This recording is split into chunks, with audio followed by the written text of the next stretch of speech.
안녕하세요. 팀 치과 아저씨입니다. 차트 분석 바이블 책을 베이스로 하는 기술적 분석 강의 53강 시작해보도록 하겠습니다. 지난 강의에서는 레시프로칼 AB는 CD 패턴에 대해 다루었는데요. 다소 생소한 개념이었을지도 모릅니다. 혹여 너무 생소하여 잘 와닿지 않는 부분은 강의를 여러 번 돌려 들어보시길 추천드립니다. 이번 강의에서는 3드라이브라는 ABCD 패턴의 변형 패턴에 대해 살펴볼 예정입니다. 오늘 강의의 내용은 차트 분석 바이블 책의 7장 2강 ABCD 패턴 심화편 단원을 담고 있습니다.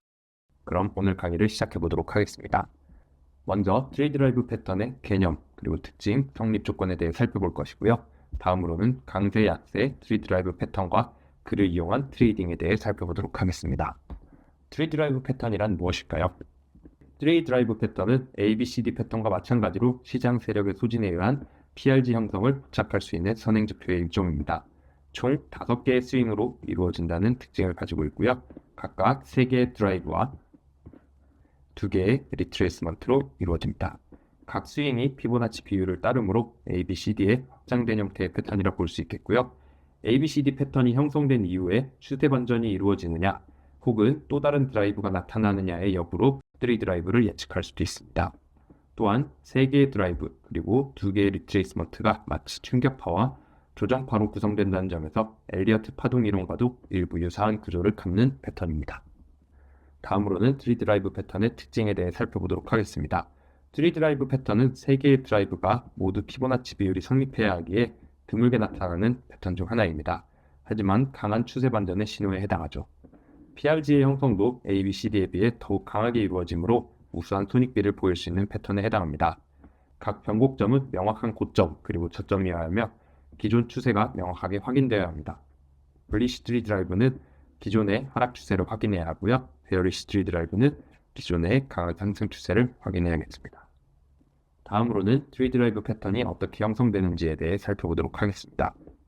3드라이브 패턴은 가장 쉽게 생각했을 때 ABCD 패턴에 익스트라 레그가 붙은 형태라고 볼 수 있겠습니다. 즉 A, B, C, D, E, F 패턴으로도 간주할 수 있는 것이죠. 드라이브는 127.2%, 리트레이스먼트는 61.8%의 피보나치 비율을 보편적으로 적용하게 되고요. 즉 BC 레그는 AB 레그에 0.618 되돌림을 적용한다고 볼 수 있겠죠. 이때 0.786, 0.386 혹은 0.5 되돌림도 모두 가능합니다. CD 레그는 BC의 익스텐션을 활용하게 되는데요. 주로 1.272 익스텐션을 활용하게 되지만 1.618처럼 더 큰 드라이브가 나타날 수도 있습니다. 이때 중요한 것은 BC와 DE 되돌림, 즉 되돌림끼리의 비율이 동일해야 되겠고요. CD와 EF, 즉 연장끼리의 비율이 동일해야 되겠습니다. 기간 역시 유사한 것이 좋습니다. 다음으로는 3드라이브 패턴을 검증하는 방법에 대해 살펴보도록 하겠습니다. 3드라이브 패턴 트레이딩 시 가장 중요한 점은 패턴이 이상적으로 형성되었는지를 판단하는 것입니다. 일반적인 ABCD 패턴과 마찬가지로 피보나치 비율을 통해서 검증할 수 있고요. 기준을 충족하지 못하는 패턴을 3드라이브로 간주하지 않도록 주의해야 됩니다. 또한 패턴이 확실히 검증될 때까지 섣부르게 판단하는 것은 손실을 불러올 수 있겠습니다. 첫 번째 검증법부터 살펴보도록 하겠습니다. 첫 번째 검증법은 각 스윙 혹은 추세가 상호 동일한 피보나치 비율을 보여야 한다는 점입니다. 즉, 각 드라이브 A, B, C, D, E, F의 비율의 크기가 동일해야겠고요. 되돌림 BC, D의 비율의 크기가 동일해야겠습니다. CD가 BC의 127.2%인 경우 EF 역시 127.2%를 나타내야겠고요. BC가 AB의 61.8%인 경우 DE 역시도 CD의 61.8%를 나타내야 되겠습니다. 다음으로는 시간적 균일성입니다. 각 드라이브 및 되돌림에 소요된 시간이 유사한 것이 좋습니다. 이때 소요 기간은 AB와 CD, EF, 즉 드라이브끼리 그리고 BC와 D, 되돌림끼리의 소요 기간을 의미합니다. 즉 드라이브는 드라이브 간에, 리트레이스먼트는 리트레이스먼트 간의 균일성만 보이면 충분한 것이죠. 다음으로는 프라이스 갭에 주의하는 것입니다. 이러한 추세에서 프라이스 갭이 큰 폭으로 나타나는 경우 패턴에 문제가 있을 수 있습니다.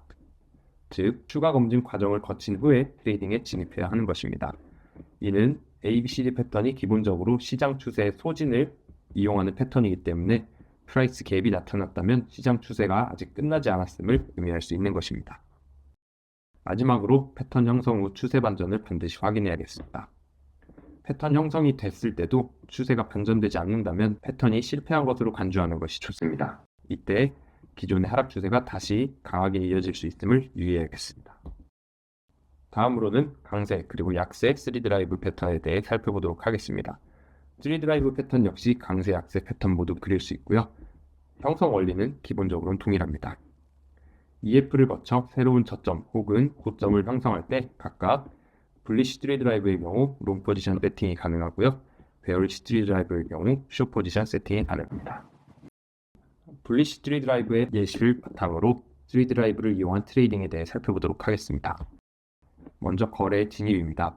거래 진입은 세 번째 드라이브가 완료되는 지점 F를 기준으로 하고요. 정확히는 세 번째 드라이브가 완료된 후에 방향이 나타난 이후에 진입하는 것도 충분합니다. F 지점에서 추세 반전의 근거를 추가로 확인하는 것이 좋겠고요. 이때 사용할 수 있는 것은 반전형 캔들 패턴이 나타나는지 혹은 차트의 주요 지지 저항 구간에 위치하는지 혹은 다양한 프라이스 액션의 개념들을 사용할 수 있겠습니다. 목표가는 패턴 전체 구간을 이용하여 즉 A부터 F 구간을 이용하여 피보나치 되돌림을 적용할 수 있고요. AF의 0.382, 0.618 그리고 A레벨을 이용하여 TP1, 2, 3를 형성할 수 있습니다. 이때 TP2를 가장 이상적인 목표가로 보고 접근하는 것이 좋겠습니다. 손절가는 두 번째 드라이브의 1.618 확장 구간을 주로 이용하고요. F에서 나타난 추세 반전 캔들의 꼬리 끝을 사용할 수도 있습니다. 비교적 타이트한 손절가에 해당하겠죠. 다음으로는 손익비 혹은 아래 개념을 이용하여 적절히 설정할 수 있겠습니다. 네, 오늘 강의에서는 3드라이브 패턴의 개념과 특징에 대해 살펴보았고요. 3드라이브 패턴을 검증하는 방법에 대해서도 살펴보았습니다. 마지막으로 강세, 약세 3드라이브 패턴에 대해 살펴보았고요. 이를 활용한 트레이딩 방법에 대해서도 살펴보았습니다. 그럼 다음 강의에서 뵙겠습니다. 감사합니다.